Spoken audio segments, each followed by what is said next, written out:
Captain Jack Miller felt sick as he looked out the window of his ship. Below them, the planet New Hope was burning. Smoke rose from what used to be a happy farming town where 15,000 humans lived and worked. "Sir, we're getting reports." "From the surface," said Lieutenant Amy Davis, her voice shaking. "There are no survivors." Jack closed his eyes. New Hope had been home to families from Earth, Mars, and dozens of other human worlds. They grew food and raised children. They had never hurt anyone. Now they were all dead. The Corvani did this? Asked Dr. Ben Carter, the ship's medical officer. "Yes," Jack replied. "They used plasma bombs. The same weapons they promised never to use on civilian targets. The Corvani were a powerful alien race that controlled most of the galaxy. For 50 years, they had allowed humans to live on distant planets, but always made it clear that humans were second-class citizens. Humans had to follow their rules, pay their taxes, and stay quiet." Jack walked over to the communication station. His hands were steady, but inside he was burning with anger.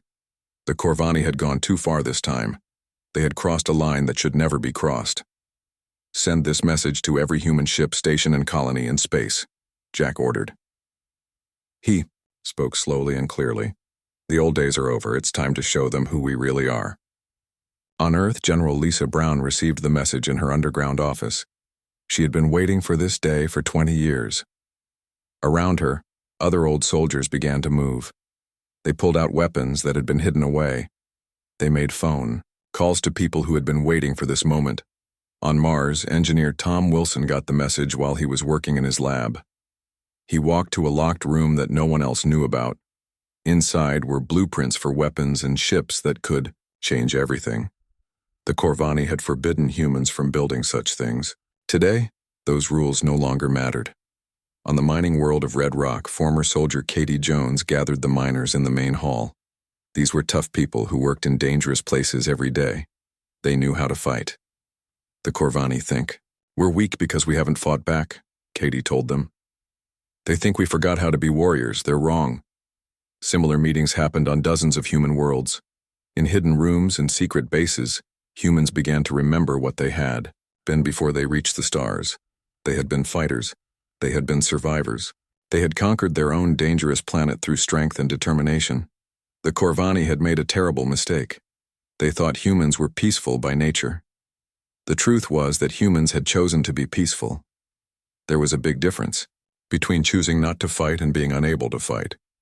For 50 years, humans had built their colonies, raised their families, and followed the rules. But they had also been preparing.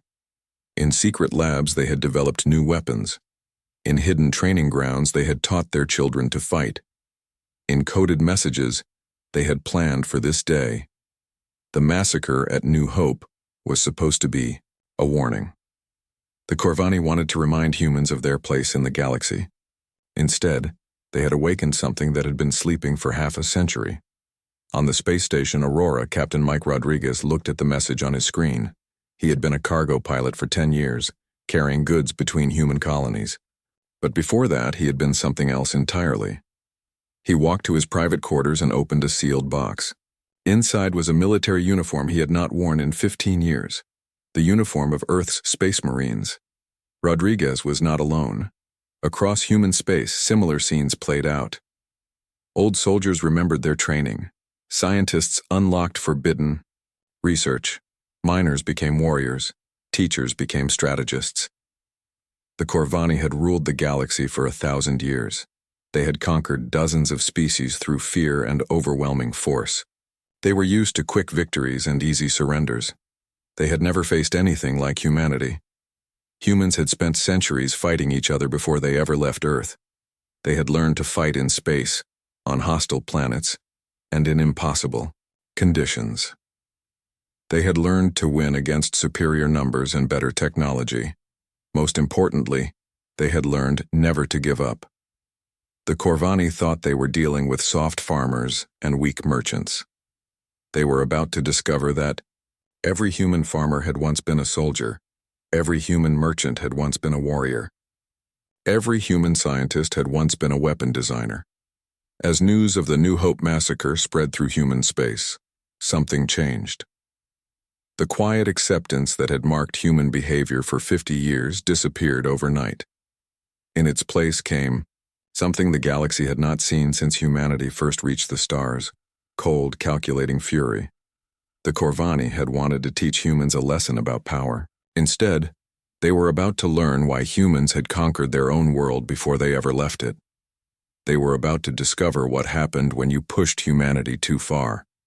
The children were no longer sleeping, and when they woke up, the galaxy would never be the same.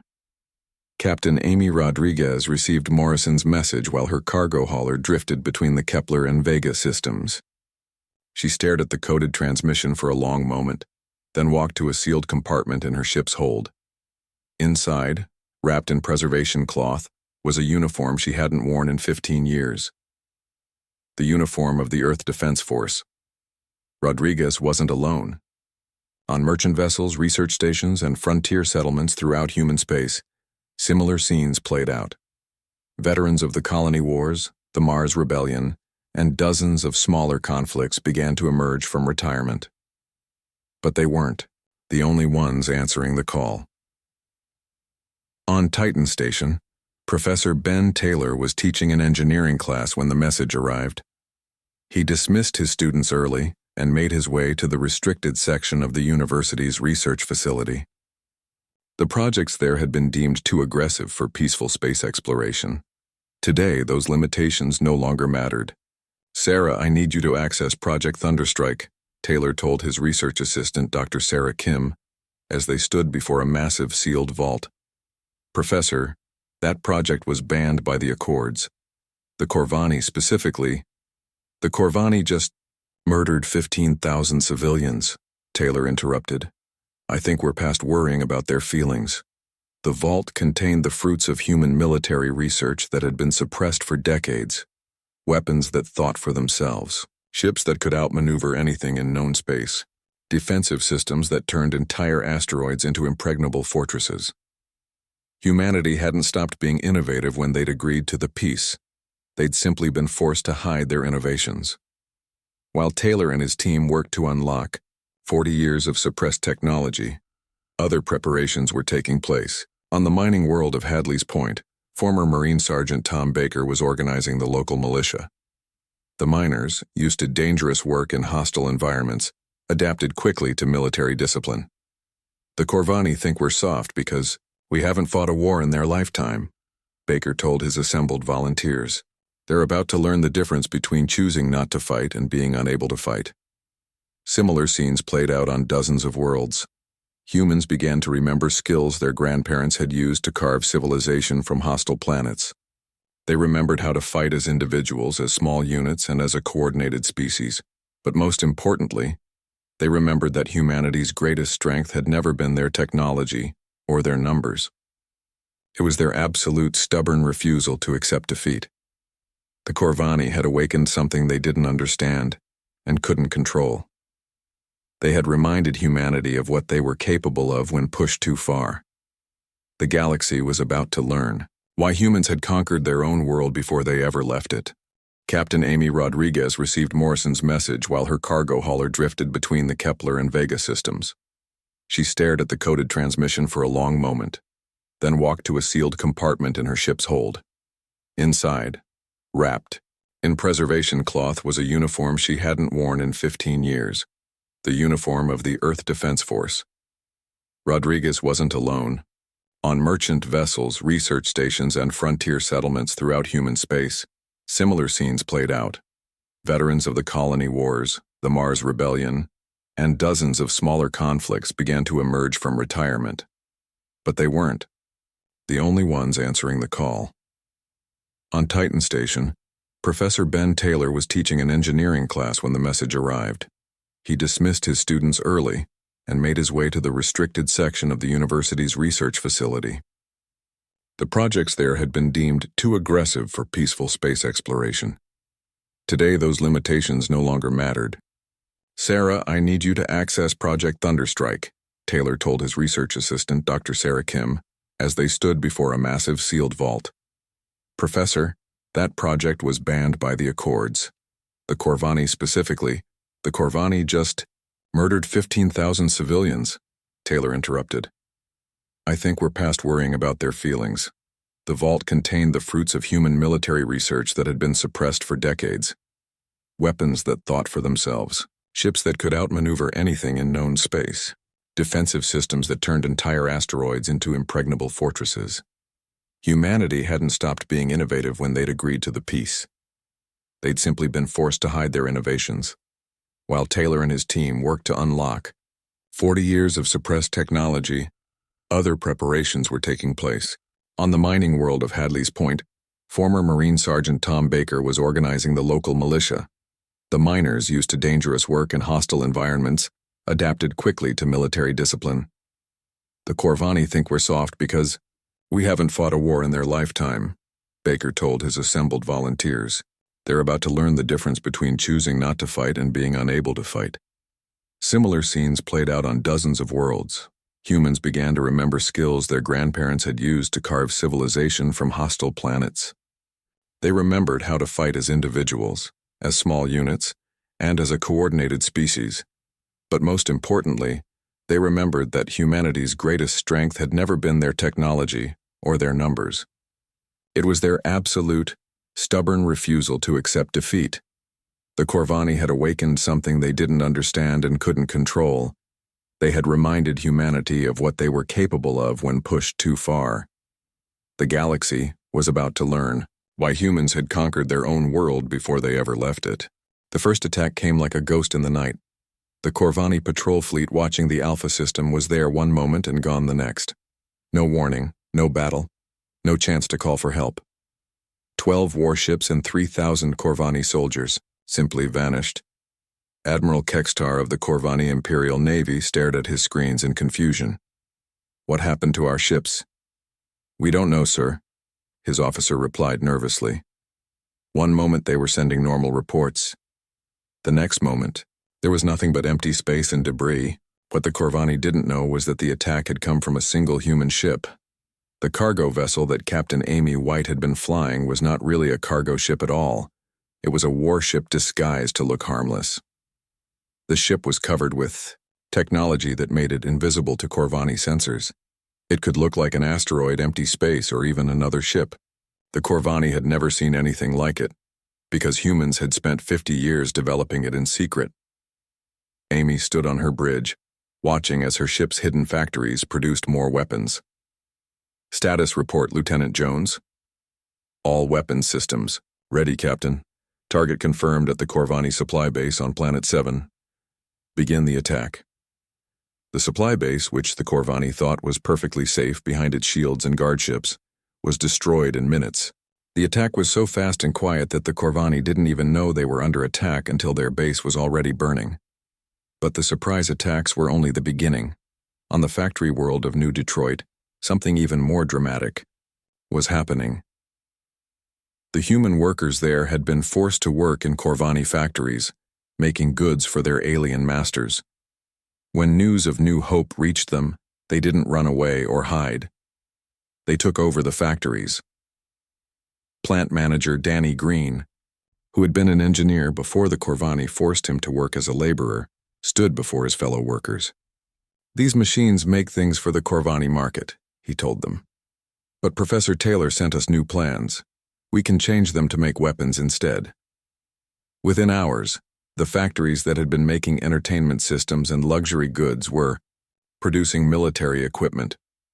Assembly lines that made computers started making targeting systems. Food processing plants began manufacturing military supplies and medical equipment. The Corvani garrison at New Detroit found themselves facing not a worker uprising, but a full military operation. The humans had turned their entire industrial system into a weapon. The same thing happened on dozens of human worlds. Mining operations became weapon factories. Farm worlds started producing military chemicals. Research stations turned from peaceful exploration to making tools of war. The coordination was perfect. Every attack happened at exactly the right time. What the Corvani had thought were scattered, weak colonies revealed themselves to be a connected military network that had been waiting to activate. General Lisa Brown coordinated everything from her hidden command center on Earth. Around her, veteran officers managed what was becoming the largest military operation in human history. "Status report. Lisa called out as she walked into the command room. 25 Corvani bases destroyed in the past 8 hours, reported Colonel Mark Davis. 0 human casualties. The enemy still doesn't understand what they're fighting. Lisa nodded grimly. The humans were fighting a type of war the Corvani had never seen before. Not the big fleet battles or ground invasions that the Corvani were used to, but a distributed campaign that struck everywhere at once with perfect timing. The Corvani Empire had maintained control through overwhelming force and fear. Suddenly, they found themselves fighting an enemy that refused to fight fair. Human forces appeared, struck with devastating precision, and disappeared before any response could be mounted. On the trading station crossroads, Captain Mike Rodriguez received his orders.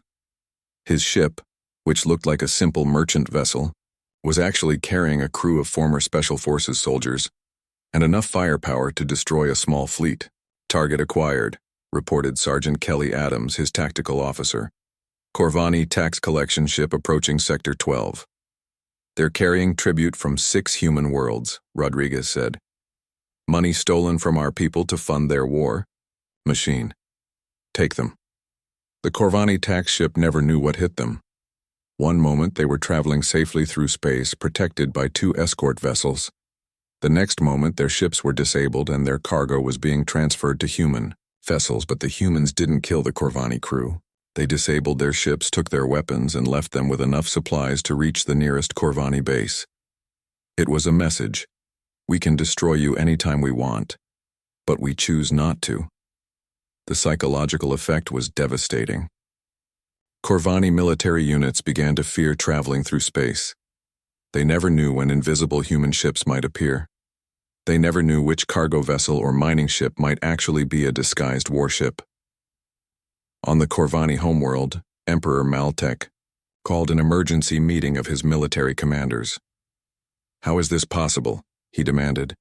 We have the largest fleet in the galaxy. We have conquered dozens of species. How can these humans be defeating us? Your Majesty, Admiral Kekstar replied carefully. We're not fighting the humans we thought we knew. Every intelligence report we had was wrong. They're not weak farmers and merchants. They're warriors who have been pretending to be peaceful. Impossible, the Emperor snarled. We've watched them for 50 years. They've never shown any military capability. That's exactly the point, sir. They've been hiding it for 50 years. Every human colony has hidden weapons. Every human ship can become a warship. Every human worker is actually a trained soldier. The truth was even worse than the Admiral realized. The humans weren't just fighting with hidden weapons. They were fighting with a level of coordination and strategic thinking that the Corvani had never encountered. Every human attack served multiple purposes. When they destroyed a Corvani supply base, they also captured intelligence about other targets. When they disabled a patrol fleet, they also rescued human prisoners. When they took over a factory, they also gained the ability to produce more weapons. The Corvani had been fighting wars the same way for 1,000 years. They sent large fleets to attack enemy planets. They conquered through overwhelming force. They maintained control through fear. The humans were fighting a completely different type of war. They struck at the Corvani's supply lines, communication, networks, and industrial capacity. They turned the Corvani's own infrastructure against them. They made the aliens afraid to travel through their own space. Most importantly, the humans were fighting as a unified species. Every human settlement, ship, and station was part of the same coordinated effort. They shared intelligence, resources, and strategic planning across hundreds of light-years of space. The Corvani began to realize they were not fighting a rebellion. They were fighting a war against an entire species that had been preparing for this moment for decades. And they were losing. Emperor Maltech of the Corvani Empire stood before the Galactic Council, his scaled skin dark with rage. Representatives from dozens of alien species had gathered on the neutral world of Nexus Prime to hear his words. The human plague has shown its true face, the Emperor declared. They have broken every treaty and agreement that allowed them to exist in civilized space. They must be destroyed before their madness spreads to other worlds. Ambassador Zenth of the peaceful Altarian race raised one of his crystal arms. Your Majesty, perhaps we should discuss what caused this human response. The destruction of New Hope Colony was a necessary police action, Maltech snarled. The humans were becoming too numerous, too independent. They needed to be reminded of their proper place in the galaxy. What the Emperor didn't know was that human intelligence, agents had been recording every word he said. The transmission was immediately broadcast to every news network, every government, and every military base in known space. The galaxy heard the Corvani Emperor admit to genocide. They heard him describe the murder of 15,000 innocent civilians as necessary. Most importantly, they heard him speak about other species with the same hatred he had for humans. The political situation changed instantly. Species that had stayed neutral suddenly began to question their alliance with the Corvani. The empire, which had maintained power through fear and the promise of protection, found cracks appearing in their foundation. But humanity wasn't waiting for political solutions. Admiral Jack Miller, now commanding the largest human fleet ever, assembled prepared for the final battle. The human fleet was unlike anything the galaxy had ever seen. Ships that looked like cargo vessels revealed themselves as powerful warships. Vessels that appeared to be simple transports opened to release swarms of fighter craft. What looked like a small exploration fleet was actually a military force capable of challenging the Corvani Empire itself. "All ships report ready," announced Captain Amy White from her command ship, the Earth's Vengeance. "Corvani home system in sight," reported Navigation Officer Lieutenant Sarah Kim. "Enemy fleet detected. They're huge, sir." Jack Miller stood on the bridge of his flagship, looking at the tactical display. The Corvani had assembled the largest fleet in their history to defend their homeworld. Thousands of warships filled the space around their planet. "They expect us to fight like they do," Jack said calmly. "Big fleets attacking each other head-on. They still don't understand what we are." Instead of charging directly at the Corvani fleet, the human ships spread out across the system. They didn't attack the enemy warships. Instead, they went after something much more important: the infrastructure that kept the Corvani Empire running. Captain Amy White and her stealth ships attacked communication networks. The modified industrial vessels disabled orbital platforms and supply stations. Specialized ships released clouds of tiny robots that ate Corvani weapons while leaving their life support systems alone. "Sir, they're not trying to destroy us," Admiral Kextar reported to his Emperor in growing panic. "They're taking us apart piece by piece. Our weapons are failing, our communications are down, but our people aren't being killed." It was a type of warfare the Corvani couldn't understand. Humans had the power to wipe out entire populations, but they chose instead to systematically remove their enemy's ability to fight while keeping them alive. The message was clear: "We can destroy you whenever we want, but we choose mercy over murder." Hours passed as the human fleet methodically dismantled the Corvani military. Supply ships were captured, not destroyed. Communication stations were disabled, not obliterated. Weapon factories were shut down, not bombed into rubble. Finally, Admiral Jack Miller's flagship moved into orbit above the Corvani homeworld. The massive ship was clearly human in design, but unlike anything they had built before. It was beautiful and terrible at the same time. Miller's message was broadcast on all frequencies across the planet. "Emperor Maltech, your military is defeated. Your empire is falling apart and your allies have abandoned you. But your people are alive, your worlds are intact, and your species will survive. This is the difference between justice and genocide. You have 1 hour to surrender, or we will show you what humans can really do when we stop being merciful." On the planet below, the Emperor stood in his ruined command center. Half of his fleet was disabled. His communication networks were down, and reports were coming in of Corvani worlds declaring independence across the galaxy. "Your Majesty," Admiral Kextar said quietly, "perhaps we should consider—" "Never," the Emperor screamed. "I will not surrender to these inferior beings." Miller waited exactly 1 hour, then gave his demonstration. The Earth's Vengeance fired its main weapon at an empty moon in the system. The weapon didn't explode the moon or break it apart. It simply made the moon disappear, converted to energy, and scattered atoms in a fraction of a second. 30 minutes remaining, Miller announced calmly. The Emperor looked at his advisors. They all had the same expression of terror on their faces. These humans possessed weapons that could destroy planets, but they had chosen to use that power only as a warning. What do they want? The Emperor whispered. They want you to surrender, Your Majesty.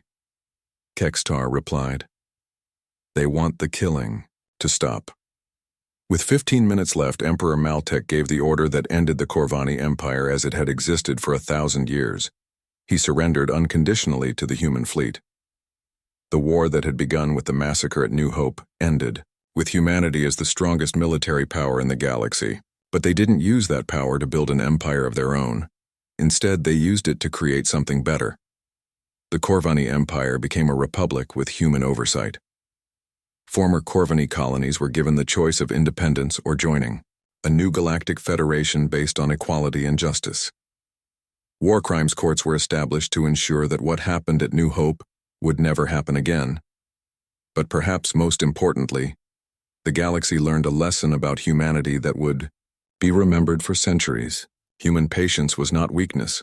Human desire for peace was not inability to wage war. Human mercy was not the same as human helplessness. Other alien species watched in amazement as humanity, having demonstrated terrible power, chose to use it, only to protect the innocent and punish the guilty. Years later, children across the galaxy would learn about the day humanity finally snapped.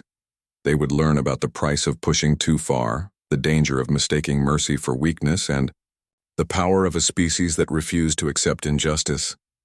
But they would also learn about what came next. How a people with the power to destroy chose instead to build. How warriors became peacemakers. How the galaxy became a better place because humanity remembered that true strength meant knowing when to fight and when to forgive. The children were no longer sleeping. But they had chosen to dream of something better than endless war. And in that choice, perhaps, lay humanity's greatest victory of all.